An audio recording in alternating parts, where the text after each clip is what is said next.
اعوذ باللہ من الشیطان الرجیم بسم اللہ الرحمن الرحیم بحمداللہ عقائد کا دروس کا سلسلہ جاری ہے۔ پچھلی گفتگو میں ہم نے انسان کے فطرت کے بارے میں بتایا تھا، اس کی اسینشیل اور فطری فیچرز کیا ہوتے ہیں، اور ساتھ میں یہ بتایا تھا اب یہ فطرت اگر فطرت اللہ ہو تو اس کے بھی اسینشیل اور فطری فیچرز کیا ہوتے ہیں۔ آج کی گفتگو میں ہم یہ بتانا چاہیں گے کہ دین اور فطرت میں کیا رابطہ ہے، کیا ریلیشن ہے اور کیا کوارڈینیشن ہے۔ جو دین ہم جس پر ہم عمل کر رہے ہیں اور انسان کی جو فطرت ہے، وہ دین اور اس فطرت میں کیا مطابقت پائی جاتی ہے، کیا کوارڈینیشن ہے، اس کا بھی ہمیں جاننا ضروری ہے۔ اس سے پہلے آپ کے سامنے ایک سوال کے ساتھ آغاز بڑھیں گے، اور یقیناً یہی سوال ہمیں اس ٹاپک کو مکمل طور پر کلیئر کرے گا۔ سوال یہ ہے کہ 1400 سال گزر چکے ہیں، اسلام ایک جو دین کے طور پر آیا تھا آج بھی زندہ ہے، کہنا نہیں ہوا، یوز لیس نہیں ہوا۔ آج بھی یہی اسلام 1400 سال کے بعد بھی یوزفل ہے، ایفیکٹو ہے۔ آج بھی یہی اسلام انسان کی پوری ضرورت پورا کر رہا ہے، مکمل اس کی جو ضرورت ہے فکری لحاظ سے، اخلاقی لحاظ سے اور عملی لحاظ سے، اس کی تمام جو ضرورتیں پورا کر رہا ہے۔ اس کی وجہ کیا ہے؟ آخر کیوں اس طرح سے ایک اسلام 1400 سال گزرنے کے باوجود بھی پویا ہے، ایکٹیو ہے اور فعال ہے، زندہ ہے، حقیقت میں کہنا نہیں ہوا، یوز لیس نہیں ہوا؟ اس کا جواب یہیں پر ہے کہ دین اور فطرت کے درمیان میں، اسلام اور فطرت کے درمیان میں ہم آہنگی ہے، کوارڈینیشن ہے، الائنمنٹ ہے۔ اسی ہم آہنگی کی وجہ سے، اسی کوارڈینیشن کی وجہ سے اسلام زندہ ہے۔ یعنی اسلام فطرت کے مطابق ہے، اسلام انسان کی فطرت کے تقاضوں کو پورا کرتا ہے، مکمل جو انسان کی جو فطری تقاضے ہیں اس پر پورا اترتا ہے۔ جس طرح سے ہم نے کہا کہ فطرت کے جو نشانیاں ہیں ان میں سے ایک نشانی انچینجبل، چینج نہ ہونا۔ کل بھی انسان کی فطرت ویسے ہی تھی، آج بھی ہے اور ہمیشہ ایسے ہی رہے گی۔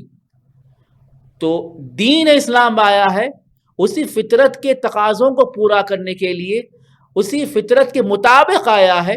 تو کل بھی اسلام ویسے ہی تھا، آج بھی انسان کی ضرورتوں کو پورا کرا اور انشاءاللہ کل بھی پورا کرے گا۔ یہی بات آپ کے سامنے پیش کی گئی ہے کہ اسلام فطرت کی مطابقت ہے، ہمسو ہے، اس کے ہی الائنمنٹ میں ہے، الائن ہے۔ کیوں؟ جو اسلام جو پیش کر رہا ہے، اسلام جو پیش کر رہا ہے انسان کی جو فطرت میں جو انکلائنیشن ہے اس کے مطابق ہے۔ ایسی چیز کو نہیں پیش کیا ہے جو انسان کی جو فطری جو رغبت ہے اس کے برخلاف ہو۔ انسان کی جو فطری جو رغبت خدا کی طرف ہے، انسان کی جو فطری رغبت اچھائیوں کی طرف ہے، انسان کی جو فطری رغبت اللہ کے سامنے جھکنا ہے، انسان کی جو فطری رغبت حق پسندی ہے، انسان کی جو فطری رغبت انصاف پسندی ہے، وہ سب کا سب اسلام میں پایا جاتا ہے۔ اسلام میں بھی حق پسندی ہے، اسلام میں بھی انصاف پسندی ہے، اسلام میں بھی برائیوں کی طرف نفرت ہے۔ توجہ کر رہے ہیں آپ؟ وہ کیوں؟ اس لیے ہے کہ انسان کے اندر بھی وہی رغبت پائی جاتی ہے، حق کی طرف رغبت، انصاف کی طرف رغبت، اچھائی کی طرف رغبت۔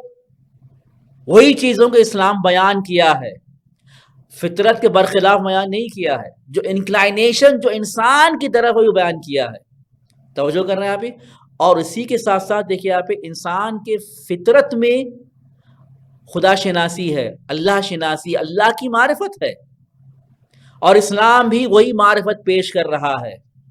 توجہ کر رہے ہیں آپ؟ فطرت کہتی ہے کہ جو آپ کی نعمتیں پیش کر رہا ہے، جو آپ کی ضرورتیں پیش کر رہا ہے، فطرت کہتے اسے پہچانو تاکہ اس کا شکریہ ادا کر سکو۔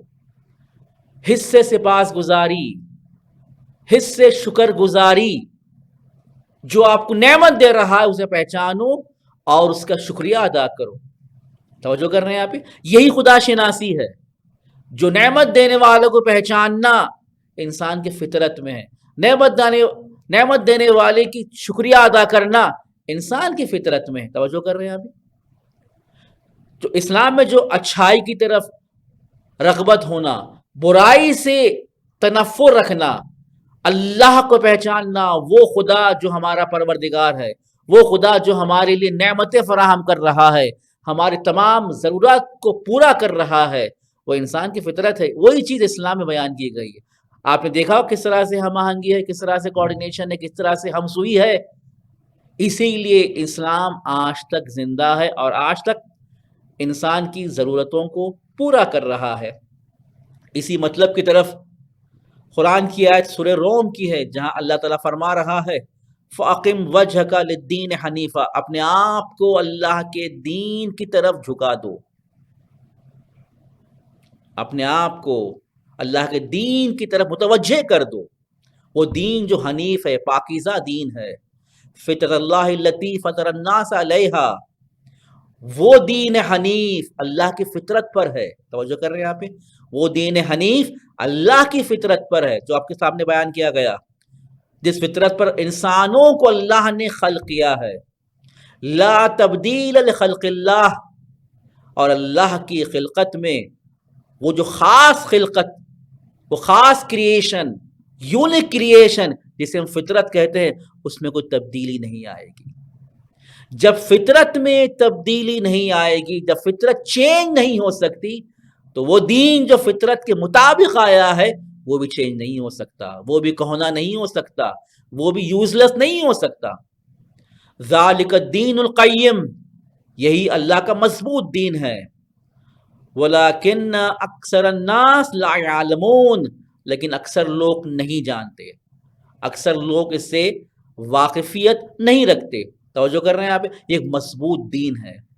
مضبوط دین کیوں بنا؟ کیونکہ وہ فطرت کے مطابق ہے۔ اگر فطرت کے مطابق نہ ہوتا تو یقیناً اس دین میں تبدیلیاں دکھائی دیتی، وہ دین کچھ عرصے تک ایکٹیو رہتا اور بعد میں یوزلیس بن جاتا۔ کیوں؟ فطرت کے مطابق نہیں ہے۔ جس طرح سے فطرت مضبوط ہے، فطرت ایکٹیو ہے، فطرت انچینجبل ہے، دین بھی ایکٹیو ہے، دین بھی زندہ ہے، اور دین بھی انچینجبل ہے۔ اب آگے بڑھتے ہیں، دیکھیے آپ کچھ پوائنٹس آپ کے سامنے عرض کریں گے۔ یہ جو الہی دین جو اسلام کی شکل میں ہے، کیونکہ وہ نیچرل دین ہے، فطرتی دین ہے، اور انسان کے پیور فطرت کے اوپر بنا ہے، تو اسی لیے ہمیشہ ہمیشہ باقی رہے گا۔ یہ پہلی اس کی خصوصیت ہے۔ دوسری خصوصیت یہ ہے کہ ہماری جو فطری جو انکلائنیشنز ہے، فطری جو رغبت ہے، اور اسی ہماری جو فطری جو خدا شناسی ہے، اللہ شناسی ہے، وہ بھی ہمیشہ انچینج رہے گی۔ کیوں رہے گی؟ کیونکہ ہماری فطرت انچینج ہے۔ میں توضیح کے سامنے دے چکا ہوں۔ توجہ کر رہے ہیں آپ؟ جو رغبت حق کی طرف ہے، چینج نہیں ہو سکتی. توجہ کر رہے ہیں آپ، کیونکہ ہماری فطرت چینج نہیں ہوتی. خدا شناسی جو ہمارے فطرت میں ہے کبھی تبدیل نہیں ہو سکتی، کبھی بدل نہیں سکتی، کیونکہ ہماری فطرت میں کوئی تبدیلی نہیں ہے. کیونکہ فطرت کی نشانیوں میں سے ایک نشانی یہی ہے جو میں نے آپ کے سامنے عرض بھی کیا ہے، بیان بھی کیا ہے، کہ وہ انچینجبل ہے.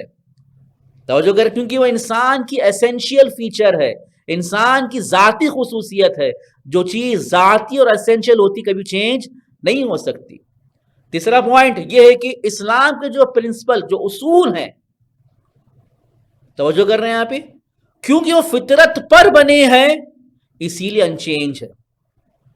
نہ فقط اسلام بلکہ ہر دین جو ہے، چاہے وہ دین ابراہیمی ہو، چاہے وہ دین حضرت نوح ہو، چاہے وہ دین حضرت موسیٰ ہو، چاہے دین حضرت عیسیٰ ہو، اس کے جو اصول ہیں، چاہے وہ اصول عقائد میں ہو، چاہے وہ اصول شریعت میں ہو، وہ کبھی چینج نہیں ہو سکتے. ایسے اصول جو فطرت کے اوپر بنے ہوں، جس طرح سے توحید جو فطرت کے مطابق ہے، خدا شناسی جو فطرت کے مطابق ہے، خیر کی طرف رغبت جو عمدہ واجبات ہیں، اور برائی سے تنفر جو انسان کے فطرت میں ہے، محرمات اور حرام چیزوں سے دوری اختیار کرنا، وہ کبھی چینج نہیں ہو سکتا.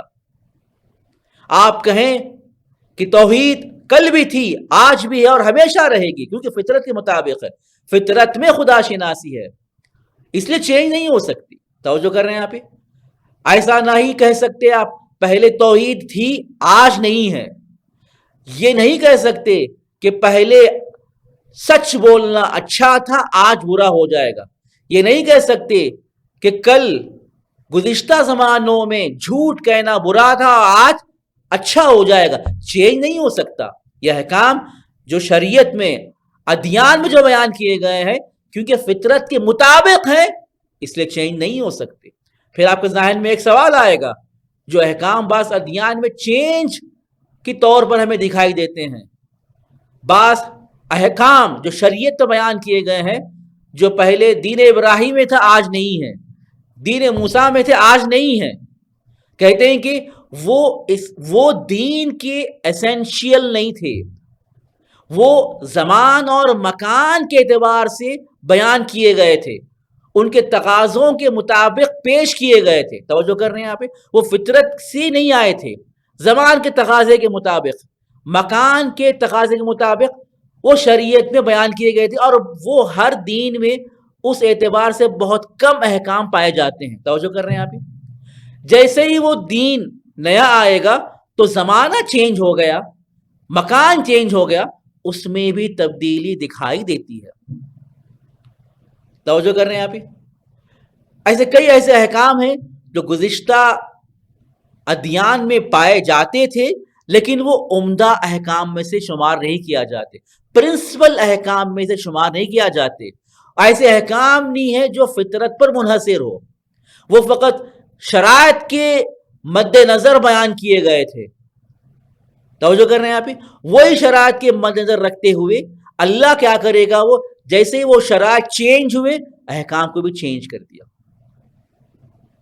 توجہ کر رہے ہیں آپ، جس طرح سے پہلے شریعتوں میں بہنوں سے ایک ساتھ شادی کرنا صحیح تھا، دین ابراہیم میں یہ صحیح تھا، 2 بہن کو آپ ایک ساتھ شادی کر سکتے تھے، کیونکہ اس شرائط کے مطابق، اس زمانے کے مطابق، کہ تقاضوں کے مطابق وہاں پر یہ شریعت ابراہیمی میں بیان کیا گیا تھا.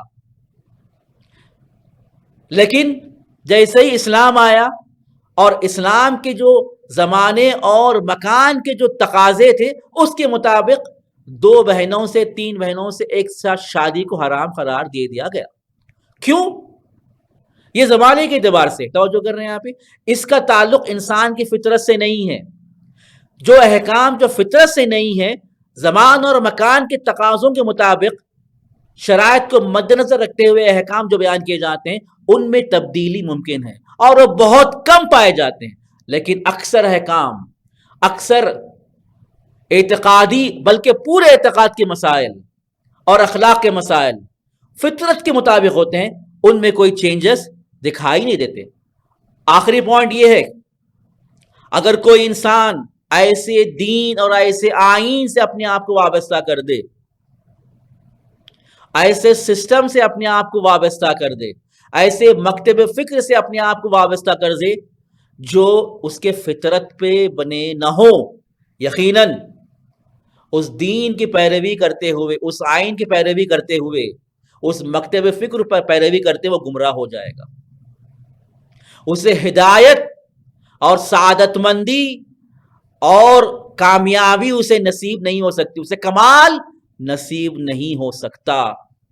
کمال اگر ملنا ہے، ہدایت اگر ملنا ہے، اسی دین کی پیروی کرنا ہوگا جو فطرت کے مطابق ہے، اس مکتب فکر کی پیروی کرنا ہوگا مکمل طور پر فطرت کے مطابق ہو، اور وہ آج کے دور میں اسلام جیسا دین ہے۔ اسلام کے علاوہ جو بھی دین ہو وہ فطرت کے مطابق نہیں ہے۔ توجہ کر رہے ہیں آپ، چاہے وہ اللہ کے علاوہ کسی اور کی پرستش کرنا، اللہ کے علاوہ کسی بتوں کی پرستش کرنا، شراب خوری کرنا، توجہ کر رہے ہیں آپ، یہ جو بعض ادیان میں پائے جاتے ہیں وہ فطرت کے مطابق نہیں ہیں۔ ایسے آئین کی طرف جائے یقیناً وہ گمراہ ہو جائے گا، ہدایت یافتہ نہ ہوگا، اور اسے پرفیکشن اور کمال نصیب نہیں ہوگا۔ والحمدللہ رب العالمین۔